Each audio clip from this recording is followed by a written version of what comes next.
పెట్టుబడిలో నెలకు 50,000 నుండి 10 లక్షలు సంపాదించాలనుకుంటున్నారా? ఈ వెబినార్ లో జాయిన్ అవ్వండి. నమస్కారం డాక్టర్ శ్రీ ఆచార్య అనంతకృష్ణ స్వామి గారు. నమస్కారం అండి. Thank you so much for the positive vibes. రాగానే అట్లా ఒక్కొక్క పాజిటివ్ వైబ్స్ వస్తూ ఉంటాయి. Thanks a lot. పెట్టుకునే వస్తాను. ఎస్. సో చాలామంది అంటే మనం సబ్జెక్ట్ స్టార్ట్ చేసే ముందు క్లాసెస్ ఎక్కువ మంది అడుగుతున్నారు. ఎప్పుడు ఉండే అవకాశం ఉంది, ఎక్కడెక్కడ ఉండే అవకాశం ఉంది?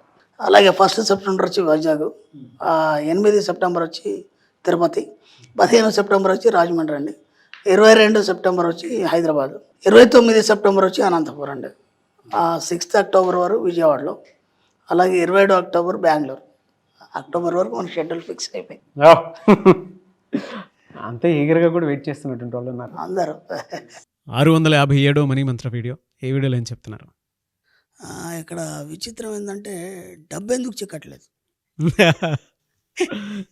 అంటే మనం డబ్బు మీద ఎన్నోసార్లు చెప్పుకున్నాం, ఎంత చెప్పుకున్నా తక్కువే కదా. ఎందుకంటే ప్రతి దగ్గర డబ్బే అవసరం కాబట్టి ఎప్పుడెప్పుడు మనకు ఐడియా వచ్చిన కొత్త కొత్త ఆలోచనలు అన్నీ కూడా మనం అందరికీ మనం తెలియజేయడం మన బాధ్యత కాబట్టి చెప్తున్నాం. డబ్బు ఎందుకు చిక్కడం లేదు, ఇది చాలా ఈజీ, చాలా సున్నితమైంది, దాంతోపాటు చాలా హార్డ్ కూడా. ఒకప్పుడు ఈ డబ్బు అంటే ఎందుకు చిక్కట్లేదు అనేది చాలా పరిశోధన చేసినప్పుడు ఎక్కడ దానికి మార్గం దొరకలేదు. ఈరోజు వద్దంటే డబ్బు వస్తుంది అందరికీ. వద్దంటే డబ్బు వస్తుంది. ఎలా వస్తుంది, ఎందుకు వస్తుంది అంటే ఒకసారి రావడం స్టార్ట్ అయింది. ఓకేనా, ఒకసారి రావడం స్టార్ట్ అయితే ఇక అది ఆగదు, దాన్ని కూడా ఆపలేడు.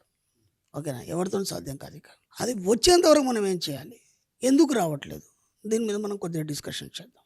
ఓకేనా, ఫస్ట్ ఆఫ్ ఆల్ ఏంటంటే డబ్బు రాకపోవడానికి కారణం ఏంటంటే మన డబ్బుపరమైన ఆలోచనలు ఇప్పటివరకు చేయలేదు. ఫస్ట్ పాయింట్ మనం ఎక్కడ మిస్టేక్ చేస్తున్నాం మనం అంటే డబ్బుపరమైన ఆలోచనలు మనం ఎక్కడ చేయలేదు. ఎందుకంటే అందరూ ఏమనుకుంటున్నారంటే డబ్బు సంపాదించడం అంటే నేను ఏదో పని చేస్తున్నాను, నాకు ఎంతో కొంత వస్తుంది, దాంతో నా కుటుంబం నడుస్తుంది, అదే డబ్బు సంపాదించడం అని ఫీల్ అయిపోతున్నారు వాళ్ళందరూ. అది డబ్బు సంపాదించడం కాదు, అది వృత్తి. అది అంటే నీ జీవనాధారణం కోసం చేసే వృత్తి, అది లేదా ఒక పని ఏదన్నా కావచ్చు. ఇంతకుముందు మనకు రాజుల కాలంలో ఏంటంటే అక్కడ నీకు వృత్తి అనేది ఇచ్చేది కాదు. ఓకేనా, ఇప్పుడు ఒక కోట కట్టాలి, దానికి సంబంధించినటువంటి ఎంతమంది కళాకారులు ఉన్నారు అంటే దానికి సంబంధించినటువంటి ఫస్ట్ స్కల్ప్టర్, లేదంటే ఒక ఇంజనీరు, లేదా దానికి సంబంధించినటువంటి కళాకారులు, దానికి సంబంధించినటువంటి వడ్రంగి, దానికి సంబంధించినటువంటి కుమ్మరి, ఇట్లా ఎన్ని రకాల వృత్తులు వాళ్ళు ఉన్నారో వాళ్ళందరినీ తీసుకొచ్చి వర్క్ స్టార్ట్ చేయడం, అంతే, ఇంకేం లేదు. వాళ్ళకి ఏదో ఇవ్వడం లేదు, వాళ్ళ అవసరాలన్నీ రాజు వాళ్ళు పని చేసినందుకు సమకూర్చడం, అంతే. అంతే తప్ప వాడంటూ సొంతగా సంపాదించుకొని వాడు జల్సాలు ఆనందాన్ని అనుభవించడం అంటూ లేదు అప్పట్లో. కేవలం రాజు యొక్క పర్యవేక్షణలోనే ఒక పెద్ద కోట కట్టేసి, ఒక గ్రామం అంతా కోట కట్టేసి, దాంట్లోనే ఆ జనాలు ఉండేది, దాంట్లోనే పంటలు పండించుకునేది, వచ్చింది అందరు కలిసి తినేది, అందరికి పంచేది, లేదా అందరికి ఒక దగ్గర వంట చేసి పెట్టేది. ఒక సంవత్సరాల తరబడి వాళ్ళు ఆ కట్టడాలు కట్టేది. ఓకేనా, అప్పుడు డబ్బు మీద ఆలోచన లేదు, ఎందుకంటే అప్పుడు మొత్తం రాజు అధీనంలో ఉండేది. ఇప్పుడు ప్రజాస్వామ్యం వచ్చింది కదా. ఇప్పుడు ప్రజాస్వామ్యం ఎవరికి వాళ్ళు ఇండివిజువల్గా జీవించడం, స్వేచ్ఛగా జీవించడం అనేది వచ్చింది. ఇక్కడ ఏమైపోయింది, అప్పుడు వాడికి ఏ ఆలోచన లేదు, ఎందుకంటే కేవలం పని చేయాలి, చేసినందుకు దానికి సరిపడా అవన్నీ ఏర్పాట్లు జరుగుతున్నాయి కాబట్టి ఇంకా సృజనాత్మకంగా ఆలోచించడానికి కానీ కొత్తగా చేయడానికి ఏం లేదు. అప్పుడు మొత్తం ఆ రాజుగారికి ఏం కావాలన్నా అవన్నీ ఏర్పాట్లు చేయాలంతే. నాకు ఈ డిజైన్ కావాలన్నప్పుడు దానికి తగ్గట్టు ఆ కళాకారులు అవన్నీ తయారు చేసేవాళ్ళు, ఇంకా వేరే ఆలోచనలు ఏం లేవు. ఎప్పుడైతే మెల్లిమెల్లిగా పరిణామ క్రమంలో ఎన్నో మార్పులు జరిగినప్పుడు ఏమైపోయిందంటే అప్పుడు నీ అవసరం కోసం నువ్వు ఆలోచించడం అనేది జరిగింది. నీ అవసరం కోసం నువ్వు ఆలోచించడంలో అక్కడ ఆయన యొక్క హ్యాండ్ ఓవర్లో ఉండేది. ఇప్పుడు నీకు నువ్వే సంపాదించుకోవాలి కాబట్టి సంపాదించుకోవడం కోసం ఏదో ఒక వృత్తి చేయాలి. అప్పుడు డబ్బు లేదు కాబట్టి వస్తు మార్గం అని ఉండేది మనకి. అంటే నేను తయారు చేసిన వస్తువు నీకు ఇస్తాను, నీ దగ్గర ఉన్న వస్తువు నాకు ఇవ్వడం. తర్వాత డబ్బు అనేది క్రియేట్ చేసుకున్నాం కాబట్టి అప్పటి నుంచి డబ్బు మీద ఆసక్తి పెరిగింది. ఎందుకంటే ఖచ్చితంగా నువ్వు ఇంత డబ్బు సంపాదించి నీ జీవనం అనేది కొనసాగించాలనుకున్నప్పుడు అప్పుడు ఏం చేసామంటే ఆ డబ్బు సంపాదించడానికి మనం ఏదో వృత్తిని అనుకోవడం, లేదంటే ఏదైనా పని చేయడం, ఇవన్నీ ఏర్పడ్డాయి. ఇప్పుడు మీరు దేనికోసం చేస్తున్నారు పని అంటే నా కుటుంబాన్ని పోషణ కోసం నేను పని చేస్తున్నాను. ఇప్పుడు చెప్పండి, అక్కడి నుంచి ఎక్కడ దాకా చూస్తే డబ్బు విషయం ఎక్కడన్నా ఉందా, డబ్బు ప్రసక్తి ఎక్కడన్నా ఉందా? మరి డబ్బు కోసం ఎవరు పని చేయట్లేదే. ఇప్పుడు ఒక ఎంప్లాయీ ఉన్నాడు, నెలకు 1,50,000 సంపాదిస్తాడు, అది కూడా సరిపోదు. ఎందుకు సరిపోదు అంటే నువ్వు కేవలం నీ కుటుంబ పోషణ కోసం వృత్తి కోసం మాత్రమే అది చేస్తున్నావు కాబట్టి అది సరిపోదు. ఇప్పుడు డబ్బు సంపాదించడం అంటే ఏంటి? కేవలం డబ్బు గురించి ఆలోచించాలి. ఇప్పుడు నీకు ఎంత ఖర్చు పెడుతున్నావో అంత రెట్టింపు మళ్ళీ నీ దగ్గర ఉండాలి. అప్పుడు కదా నువ్వు డబ్బు కోసం పనిచేస్తున్నట్టు. ఈ ఆలోచనలు సామాన్యంగా ఎవరికి రాలేదు ఇప్పటివరకు. అర్థమైందా? అంటే డబ్బును మనం సంపాదించాలి, దాని ద్వారా మనం ఇవి చేయొచ్చు, మనం ఇంత ఆనందంగా ఉండొచ్చు, ఇంత సుఖాన్ని అనుభవించవచ్చు, అనే ఆలోచనలు మనకి ఎవరికి లేవు. కేవలం మనం పని చేస్తున్నాం, ఇల్లు నడుస్తుంది, పిల్లల అవసరాలు తీరుతున్నాయి, ఇది మాత్రమే ఆలోచన ఉంది. ఎప్పుడైతే మనం మణిమంత్రం నుంచి ఇంట్రొడక్షన్ చేసామో డబ్బు అనే ఒక గొప్ప స్వరూపాన్ని, అప్పుడు కొత్త కొత్త ఆలోచనలు వచ్చినాయి. స్వరూపం.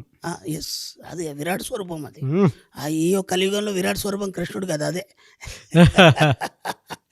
ఆయన అప్పుడు విశ్వ విరాట్ స్వరూపాన్ని చూపించాడు. ఈ కలియుగంలో డబ్బే విశ్వ విరాట్ స్వరూపం. ఎందుకంటే అది తప్ప ఇంకోటి ఏం లేదు. ఏ కట్టడం కావచ్చు, ఏ ఒక గొప్ప అద్భుతం కావచ్చు, దేనికైనా సరే డబ్బే కావాలి. కాబట్టి ఎప్పుడు కొత్త ఆలోచనలు వచ్చినా మనం డబ్బు ఎలా సంపాదించాలి, ఇదేదో బాగుంది, కరెక్టే కదా, ఇప్పటివరకు మనం ఏదైతే చేస్తున్నామో అదే జీవితం అనుకున్నాము. మొత్తం టోటల్గా చూస్తే ఏమర్థమైందంటే అది బతుకనేది అర్థమైంది. జీవితం అనేది ఎలా ఉంటుంది, బతుకంటే ఏంది అనేది మనం తేడా చెప్పడం జరిగింది. ఈ తేడాలో ఇప్పుడు డబ్బు ఎలా సంపాదించాలనే ఒక ఆలోచన అనేది ఒక క్వశ్చన్ లాగా మిగిలిపోయింది. దానికి మనం ఇప్పటిదాకా కొన్ని వందల వీడియోలు చేసాం, దాంతోపాటు ఎన్నో క్లాసులు చేసాం, ఎన్నో ఎగ్జాంపుల్స్ ఇచ్చాం, దాంతోపాటు ఎంతోమంది రీచ్ అయినారు. అయినా సరే ఇంకా అనుమానాలు, ఇది ఎలా వస్తుంది డబ్బు ఎందుకు చిక్కట్లేదు అనే ఒక క్వశ్చన్ అనేది ఇంకెక్కడో ఏదో పాయింట్లో మిగిలిపోయింది. ఎందుకంటే నా వీడియోలు విన్న వాళ్ళు కానీ, లేకపోతే నా క్లాస్కి వచ్చిన వాళ్ళు కూడా కొంతవరకు సంపాదించేశారు. సంపాదించేసిన తర్వాత మళ్ళీ ఎందుకో డబ్బు ఆగిపోయింది సార్, రావట్లేదు, ఇంతమంది బాగానే వచ్చింది, మీ క్లాసులు విన్నాము, వీడియోలు విన్నాము, బాగానే ఉంది. ఇక్కడ నేను ఏం చెప్తున్నానంటే, ఇప్పుడు మీరు ఖచ్చితంగా డ్యూటీకి వెళ్ళాలి, నెలకు షాల్డర్ తీసుకోవాలి, అప్పుడే మీరు రెంట్ కట్టుకోవచ్చు, మీ పిల్లల ఫీజులు కట్టుకోవచ్చు, నెలవారీ ఖర్చులు ఇలా తీయవచ్చు. అవునా కదా? మీరు ఒక వారం రోజులు కనుక డ్యూటీకి వెళ్ళకపోతే ఏమవుతుంది? మీ శాలరీ కట్ చేస్తాడు. అవునా కదా? ఇప్పుడు ఏమవుతుంది, ఆ వారం రోజులు కట్ చేసింది ఏదైతే అది మీకు బర్డన్ అవుతుంది. అంటే మీరు ఖచ్చితంగా మీరు వెళ్తున్నారా లేదా, ఖచ్చితంగా రెగ్యులర్గా వెళ్తున్నారా లేదా, ఖచ్చితంగా దానికోసం పని చేస్తున్నారా లేదా? దానికోసం పని చేసే బదులు డబ్బు కోసం పని చేయండి. ఇప్పుడు అర్థమవుతుందా?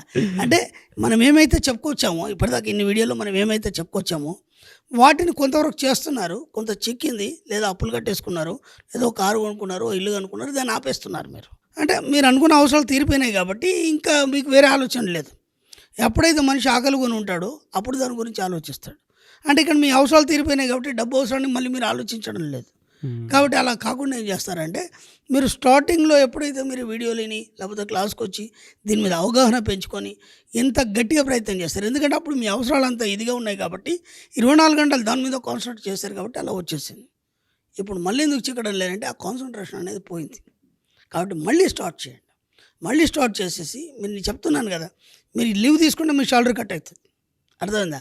మీరు ఆలోచనలు ఆపేస్తే డబ్బు రావడం ఆగిపోతుంది. Simple technique.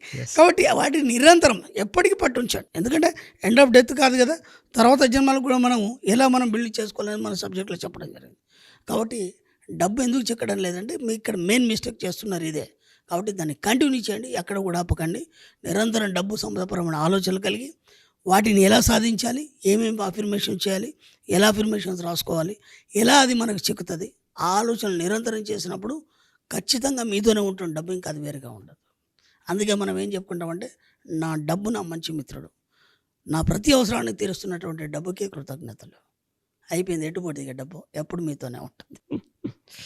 శ్రీకృష్ణుడు భగవద్గీత మోక్షం గురించి బోధించేటప్పుడు ఎలా ఉందో అలాంటి వైబ్స్ ఉన్నాయి మాట్లాడేటప్పుడు. అంటే గుర్తొస్తున్నాయి అనమాట ఆ విధంగా. ఇది మణి భగవద్గీత అండి. మణి భగవద్గీత అది కృష్ణ భగవద్గీత. భగవద్గీతలో చాలా రకాలు ఉన్నాయి. కపిల గీత ఉంది, కృష్ణ గీత ఉంది, అట్లా బోలెడు మంది గీతాలు చెప్పారు. దాంట్లో ఇది మణి భగవద్గీత. థ్యాంక్ యూ అండి, థ్యాంక్ యూ. మనని కూడా సృష్టించింది భగవంతుడే. ఎందుకంటే మొట్టమొదట మన వరాహస్వామి మనకి తిరుమల తిరుపతి దేవస్థానానికి మొట్టమొదటి వెంకటేశ్వర స్వామి వచ్చినప్పుడు నాకు స్థలం కావాలన్నాడు ఆయన. అంటే అక్కడ వరాహమూర్తి అన్నాడు కదా, ఇది కలియుగం స్టార్ట్ అయింది, ఏదైనా ఒకటి ఇచ్చినది నువ్వు స్థలం తీసుకో అన్నాడు ఆయన. ఆయన అన్నాడు, లక్ష్మి నా దగ్గర లేదు, డబ్బు లేదన్నాడు. అదంతా నాకు తెలియదు, ఏదో ఒకటి ఇస్తే కానీ నీకు స్థలం ఇవ్వను అన్నాడు. ఎందుకంటే అది వరాహస్వామి యొక్క స్థలం అది. అప్పుడు అన్నాడు, మొదటి నైవేద్యం నీకే, మొదటి దర్శనం నీకే అన్నాడు. అప్పుడు ఆయనకు స్థలం ఇచ్చాడు అక్కడ. అంటే ఈ కలియుగ ఆరంభంలోనే స్వామి మనకి డబ్బు యొక్క వాల్యూ తెలియజేశాడు. కాబట్టి మనం ఎందుకు దాన్ని పట్టుకోవద్దు? ఖచ్చితంగా దాంతోనే ముడిపడి ఉంది కలియుగం అంతా. Great sir. Anyways thank you అండి. Thank you so much doctor Shiyachari Ananthakrishna Swamy garu. Thank you.